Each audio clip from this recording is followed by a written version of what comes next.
Hello, मैं नीलेश कुमार स्वागत करता हूं आप सभी को अपने इस YouTube चैनल पर। और हम लोग 12th के फिजिक्स का अगला हिस्सा लेकर आगे आए हैं आज। और इसमें आज इलेक्ट्रोस्टैटिक जो ब्रांच हम लोग का चल रहा है, उस ब्रांच में बहुत सारे टॉपिक्स या वीडियो हमने अपलोड कर दिया हुआ है। अगर आप नहीं देखे हैं तो पहले उन सब को देख लें तो ज्यादा बेहतरीन ढंग से आप समझ पाएंगे। यहाँ हम लोग आज अगला टॉपिक लेकर आए हैं। हमें कैलकुलेट करना है torque experienced bye an electric dipole in uniform electric field. किसी यूनिफॉर्म इलेक्ट्रिक फील्ड में किसी डाइपोल पर, इलेक्ट्रिक डाइपोल पर कितना टॉर्क लगने वाला है, इसका हमें वैल्यू कैलकुलेट करना है। तो देखते हैं क्या होता है जब किसी आप यूनिफॉर्म इलेक्ट्रिक फील्ड में किसी इलेक्ट्रिक डाइपोल को रखते हैं। यहां हम लोग एक छोटा सा फिगर ड्रॉ करेंगे और ये फिगर यह है, ये जो पैरेलल लाइंस हैं, ये जो पैरेलल लाइंस हैं, ये parallel lines electric field lines को रिप्रेजेंट कर रहा है, या यूं कहें कि यूनिफॉर्म इलेक्ट्रिक फील्ड को रिप्रेजेंट कर रहा है। ये parallel lines uniform electric field को रिप्रेजेंट कर रहा है, जिसको आप ई वेक्टर से रिप्रेजेंट करते हैं। अब आप देखें कि इसका डायरेक्शन इधर से इधर है। इसका मतलब इधर का जो भी चार्जेज होंगे ये सारे के सारे पॉजिटिव होंगे, और इधर के जो भी चार्जेज होंगे ये सारे के सारे निगेटिव होंगे।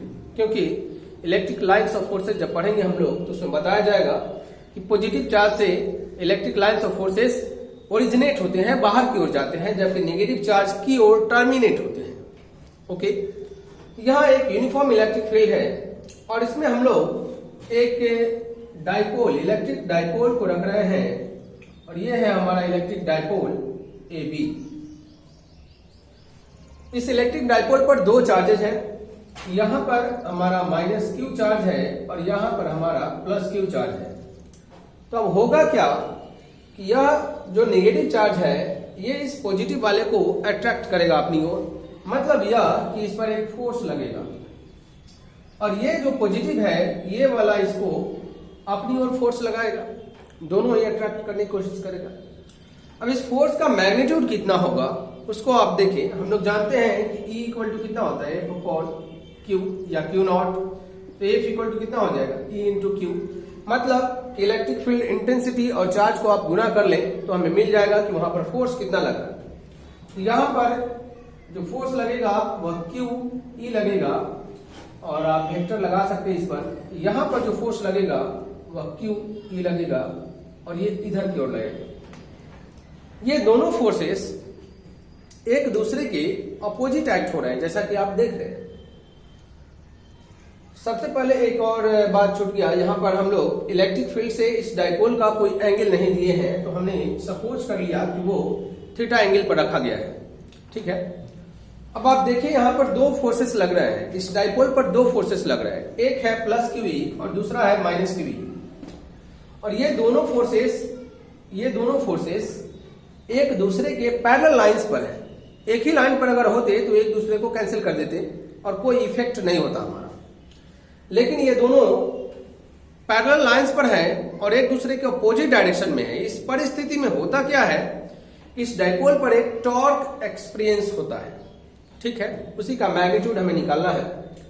अगर नेट फोर्स की चर्चा करें कि इस डाइपोल पर नेट फोर्स कितना लग रहा है, तो नेट फोर्स आपका हियर, नेट फोर्स जो है वो आपका लग रहा है plus Q E minus Q E. ये टोटल फोर्स कितना है, 0 है। हमेशा याद रखें कि अगर यूनिफॉर्म इलेक्ट्रिक फील्ड में किसी डाइपोल को आप रख दिए हैं तो वहां पर नेट फोर्स 0 है।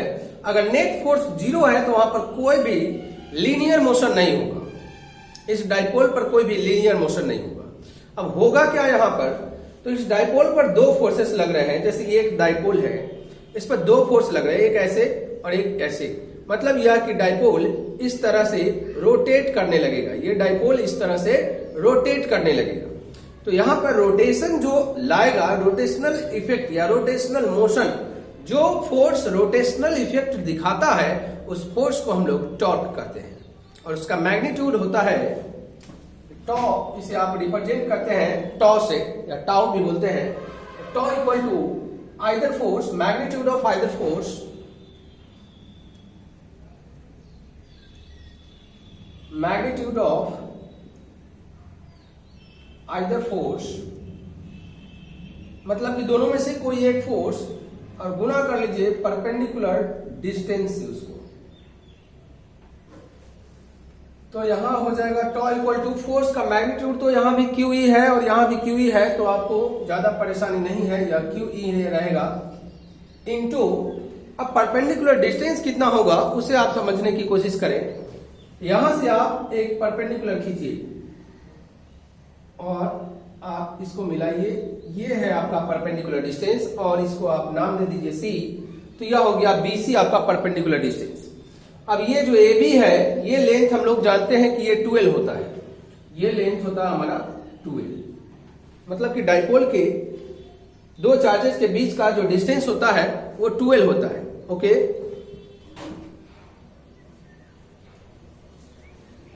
अब हम लोग BC का वैल्यू कैलकुलेट करने की कोशिश करेंगे, क्योंकि हमें यहां पर जरूरत पड़ने वाला है BC का। देखिए यहां मैग्नीट्यूड ऑफ आइदर फोर्स यानी कि QE, magnitude of either force QE, दोनों में से कोई एक फोर्स आप ले लीजिए, into perpendicular distance, perpendicular distance हमारा BC है, इसको हमने इक्वेशन फर्स्ट ले लिया। अब आप किसी तरह से BC का वैल्यू निकाल लीजिए, तो आपका अगर ये एंगल थीटा है तो यह भी थीटा होगा और यह भी थीटा होगा, तो आप ट्रायंगल ABC का इस्तेमाल करें। In triangle ABC sine theta लगाइए आप, परपेंडिकुलर बाय हाइपोटेनस, यानी BC बाय हाइपोटेनस हमारा AB है, और AB का लेंथ हम लोग 12 रख देते हैं, 12, तो BC इक्वल टू हो गया 2L साइन थीटा। BC का वैल्यू हमने कैलकुलेट कर लिया 2L साइन थीटा। तो यहां पर now tau equal to QE into BC का वैल्यू, इसको इक्वेशन 1 ना भी लीजिएगा तो भी काम चल जाएगा। BC का वैल्यू हो गया 2L साइन थीटा। अब यहां Q और 2L को आप एक साथ रखिए, Q और 2L को एक साथ रखिए, Q into 2L, E sine theta एक साथ हो गया। अब हम लोग जान चुके हैं, इसे पिछले वीडियो में हमने बताया है कि चार्ज और उनके बीच, इलेक्ट्रिक डायपोल के किसी एक चार्ज और उनके बीच के डिस्टेंस के प्रोडक्ट को इलेक्ट्रिक डायपोल मोमेंट कहते हैं, और इसे आप वेक्टर P से रिप्रेजेंट करते हैं। ओके, आप यहां पर वेक्टर P लिख देंगे, वेक्टर P यहां नहीं, वेक्टर नहीं, मैग्नीट्यूड है। हम लोग जानते हैं कि Q इंटू 2L का वैल्यू P होता है, यह है इलेक्ट्रिक डाइपोल मोमेंट, तो इसके बदले में हम लोग रख दिए P, यह हो गया E और साइन थीटा। तो इतना ही टॉर्क लगने वाला है जब किसी यूनिफॉर्म इलेक्ट्रिक फील्ड में आप किसी इलेक्ट्रिक डाइपोल को रखते हैं, तो उस पर जो टॉर्क लगता है वह PE साइन थीटा के बराबर लगता है। तो आप पहले इसका स्क्रीनशॉट ले लीजिए, थोड़ा सा और इसमें थोड़ा एक्सप्लेन करेंगे हम।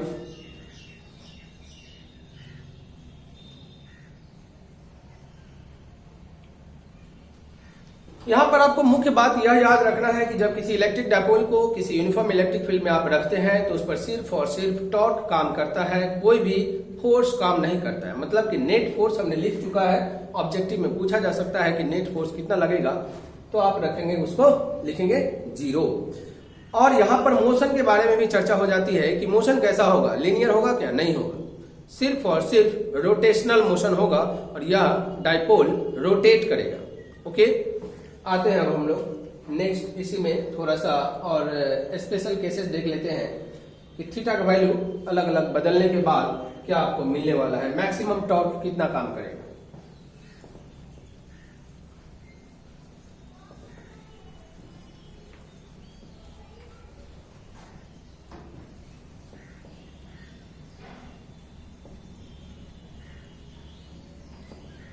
अच्छा, एक चीज और, इसको आप वेक्टर रूप में कैसे लिख सकते हैं, इन वेक्टर फॉर्म। तो आप टॉप पर वेक्टर लगाइए, टॉप पर वेक्टर लगाइए, और उसके बाद इसमें साइन थीटा आया है, तो साइन थीटा जब आता है तो हम लोग क्रॉस प्रोडक्ट का इस्तेमाल करते हैं, यानी कि P क्रॉस E लिख सकते हैं, क्योंकि हम लोग जानते हैं कि A cross B AB sine theta magnitude देता है। तो आप P साइन थीटा के बदले क्या रखेंगे, आप P क्रॉस E रखेंगे। ठीक है। अब स्पेशल केस देखिए, case 1, when theta equal to 0 degree, then tau equal to PE sine 0 degree. Sine 0 का वैल्यू 0, यानी कि टॉ का वैल्यू आपको 0 मिल गया, और यह मिनिमम टॉर्क है।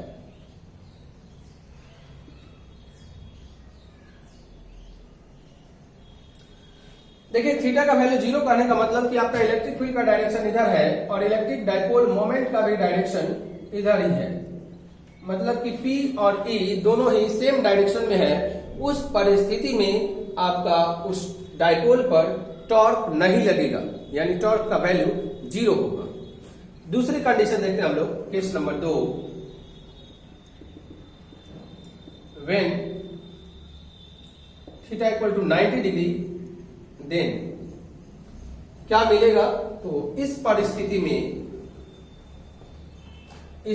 में टॉ जो है PE साइन 90 और टॉ इक्वल टू PE साइन 90 का वैल्यू 1 होता है, और ये जो है ये मैक्सिमम टॉर्क है आपका। तो आप याद रखेंगे कितने डिग्री के कोण पर आपका मैक्सिमम टॉर्क लगने वाला है डाइपोल में, तो 90 डिग्री के एंगल पर। इस परिस्थिति में जैसे कि इलेक्ट्रिक फील्ड का डायरेक्शन यह है और इलेक्ट्रिक डाइपोल मोमेंट का डायरेक्शन यह है, इस तरह से आप डाइपोल को रखिएगा 90 डिग्री के एंगल पर, तो उस परिस्थिति में आपको क्या होगा कि मैक्सिमम टॉर्क लगेगा उस डाइपोल पर। तीसरा कंडीशन भी देख लेते हैं, 180 डिग्री पर क्या होगा। इसका स्क्रीनशॉट ले ले अगर लेना चाहते हैं तो।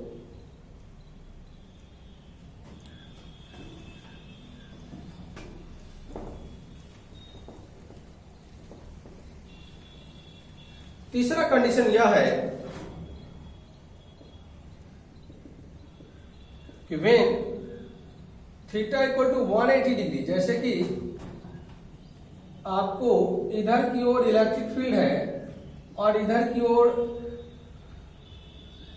इलेक्ट्रिक डाइपोल मोमेंट है, दोनों अपोजिट एक दूसरे से, यानी कि यहां पर एंगल कितना बनेगा 180 डिग्री।